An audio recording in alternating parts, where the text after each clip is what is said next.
गया? जी, मैं डीएम साहब के पास अपनी फरियाद लेकर के आई हूँ कि रोज़ प्रतिदिन में मुझे मानसिक रूप से टार्चर किया जा रहा है। मेरे परिवार के खिलाफ में षड्यंत्र रचा जा रहा है, मेरे खिलाफ में षड्यंत्र रचा जा रहा है।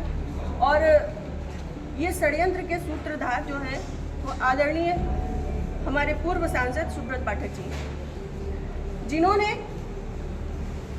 हमारे गेस्ट हाउस को लेकर के हमें ये कहा कि हम भू माफिया हैं।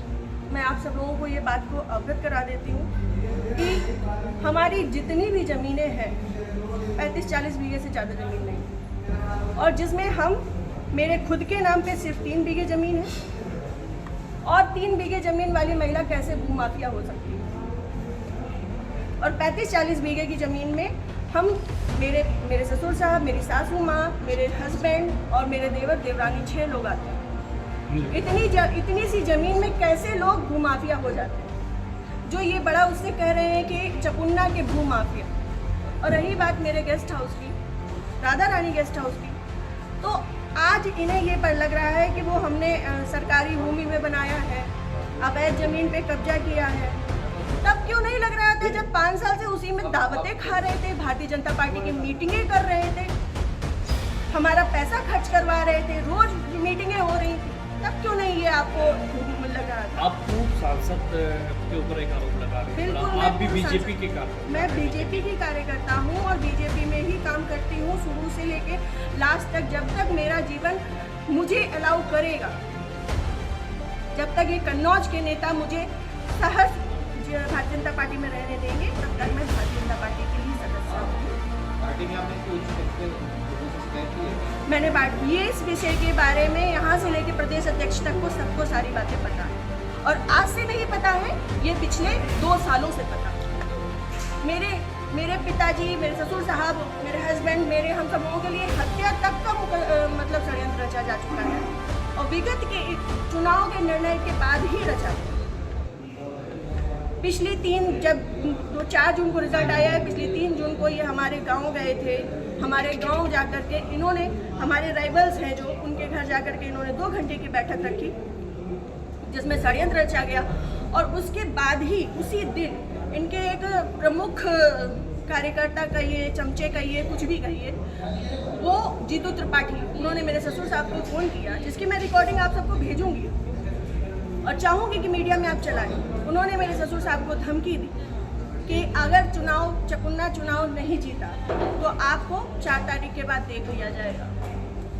उसके बाद से ये सारा षड्यंत्र रचा गया। क्या चुनाव हरवाने में आपका भी श्रेय जाता है? मैं भारतीय जनता जिस पार्टी तरीके से वो की आरोप लगा रहे हैं, क्या वो कुछ भी कहे, वो तो ये भी कह रहे हैं कि भाई नेहा त्रिपाठी ने 20 लाख रुपए ले लिए थे सपा से।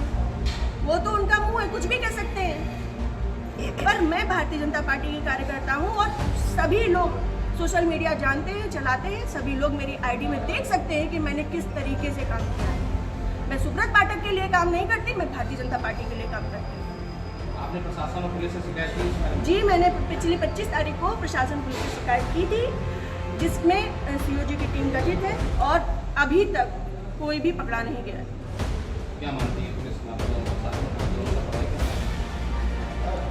संभवतः हो सकता है, क्योंकि जिस हिसाब से अब दिन बीतते जा रहे हैं तो मेरा भी सब्र का पैमाना टूटता जा रहा है, और मुझे, मेरे परिवार को बहुत ज़्यादा खतरा है इन लोगों से जो हमारे दुश्मन हैं।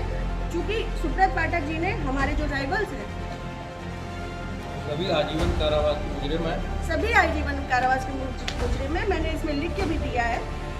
संदीप तिवारी, प्रदीप तिवारी, मनोज अग्निहोत्री, ये बलात्कारी केस पे और आजीवन कारावास, गैंगस्टर, इन पे सब तरीके की धाराएं लग चुकी हैं ऐसे लोगों के साथ में। और जिसको इन्होंने हम लोगों की सुपारी दी है, अखिलेश यादव उर्फ छक्की, वो इनके, हाँ, यहाँ ठटिया का ही निवासी है, गाँव झुआ है।